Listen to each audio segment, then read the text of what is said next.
A criatividade, ela é uma habilidade inata a nós, mas ela deixa de ser estimulada com o passar dos anos, tá? Muita gente fala, nossa, mas eu não sou criativo, eu não consigo pensar nem um nome pro meu cachorro, por exemplo.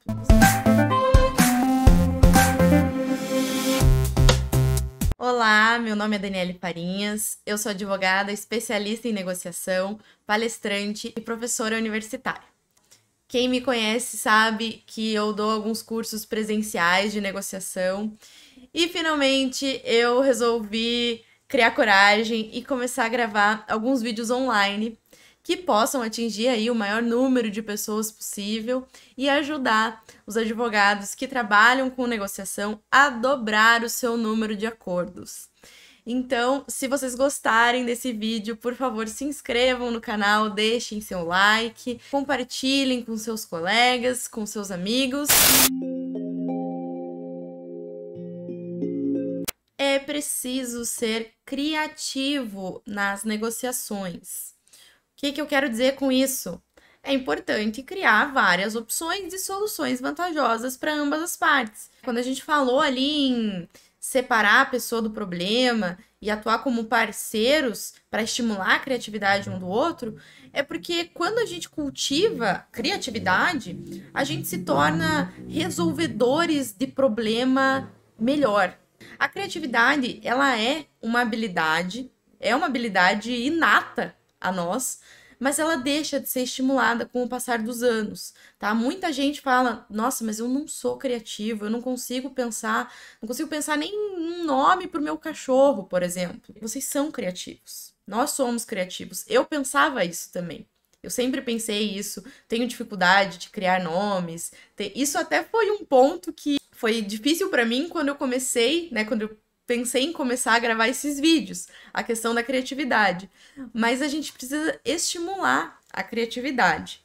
E aí, dentro da questão das negociações, existem 4 obstáculos principais que acabam dificultando a criação de opções. O primeiro ponto deles é o pré-julgamento, que é uma coisa que acontece muito, né? A gente tem medo de ter as nossas ideias julgadas. Então, muitas vezes a gente tem medo de expor alguma ideia para outra parte, porque a gente tem medo que ele fale, nossa, que absurdo, né? Ou algo nesse sentido. Mas a gente não pode ter medo, tá? Porque quanto mais ideias surgirem, melhor.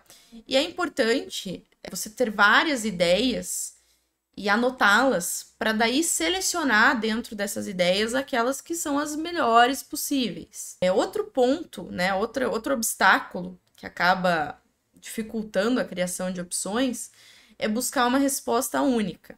Né? A maioria das pessoas acha que a criatividade não faz parte do processo de negociação e ela faz sim. Né? A pessoa pensa, já tá tão difícil chegar num acordo, né? A última coisa que eu preciso é um monte de ideias, porque daí vai ficar uma bola de neve. Não, você precisa dessa bola de neve, né? Porque você precisa decompor essas ideias, anotar ali num papel. Às vezes, se você está numa reunião presencial, eu costumo dizer que é interessante anotar em um quadro para que todo mundo visualize. E aí, a partir daquilo, vocês vão definir o que pode ser melhor para todos, né? Para chegar aí à solução do conflito. Outra questão, acreditar que não há meio termo, né? Ou eu ganho ou você ganha. Aí a gente pode trazer de volta o exemplo da laranja. Não tem como, porque eu não quero dividir a laranja e eu não quero ceder. Ah, então se você ficar com a laranja, eu vou ficar sem. Ou eu tenho que ficar com metade e você metade, eu não quero ceder. Só que se a gente investigar, né, os interesses e as opções que existem ali, a gente pode ver que existe uma possibilidade de ambos saírem ganhando sem um ou outro ter que ceder. Então não é bem assim, tá? A negociação ela não é uma queda de braço, ou não é uma luta, né? Um tem que ganhar e o outro tem que perder. Não, ela é um jogo em que ambos podem sair ganhando, sim, sem necessidade de ceder aí, fazer concessões. Outro obstáculo, aí é uma questão um pouquinho egoísta, né? Pensar que resolver o problema do outro é problema do outro. Eu tenho que resolver o meu problema e o outro que lute. não é bem assim, né? A gente tá ali como parceiros para resolver um problema em comum, né? A gente quer chegar a um denominador comum, uma solução para o conflito. Então, quando eu penso que resolver o problema do outro é problema do outro, eu acabo tendo uma visão limitada e aí eu vou pensar em soluções unilaterais, né? E que automaticamente o outro vai ter que ceder e aí vai ter que fazer concessões e isso pode acabar dificultando o meu acordo. E como que eu faço então, né, para criar essas opções criativas? Como que eu faço para desenvolver minha criatividade? Bom, primeiro ponto importante, você precisa separar o ato de criar opções do ato de julgá-las.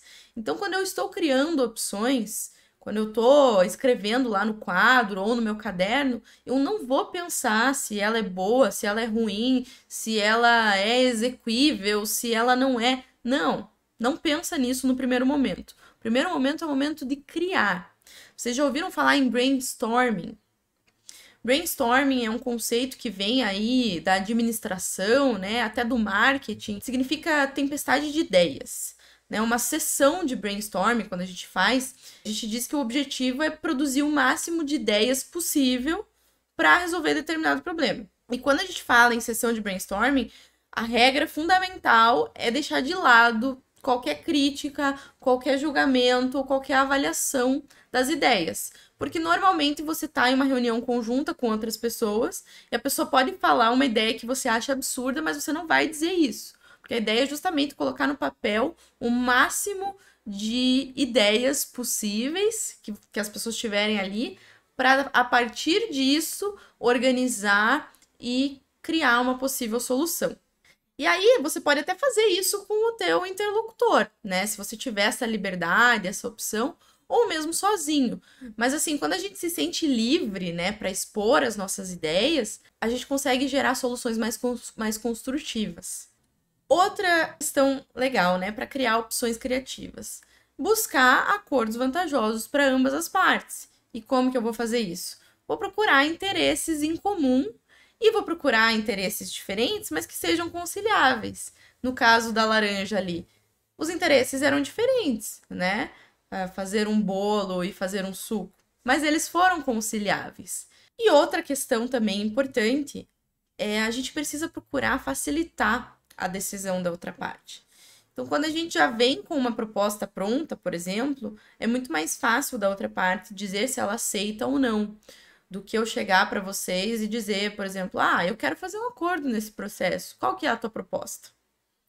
Né? Fica um pouco mais difícil. Então, é importante já ter essas opções de facilitar a decisão da outra parte e usar, gente, critérios objetivos. Quando a gente fala em justiça, quando eu falei para vocês do acordo que eu fiz meio a meio lá de honorários, muitos podem pensar, nossa, esse acordo é injusto. Só que a justiça ela é muito subjetiva, né? O que é justo para mim pode não ser justo para o outro, pode não ser justo para vocês. Então, quanto mais critérios eu utilizar, e quando eu digo critérios, eu estou falando de critérios de imparcialidade, de eficiência ou de mérito científico, o que significa isso? Né? Significa eu trazer, por exemplo, valor de mercado, se eu estou negociando um imóvel ou um carro, né, um veículo, opinião científica, padrões profissionais, e aqui para nós é importante usar precedentes, né, decisões de tribunais. Isso aí traz uma sensação de justiça, porque são critérios objetivos, tá? Isso também facilita aí a decisão da outra parte. Pessoal, então essas foram as coisas que eu gostaria de saber quando comecei a trabalhar com acordos. Tenho certeza de que vai auxiliar vocês no trabalho, nas negociações de vocês.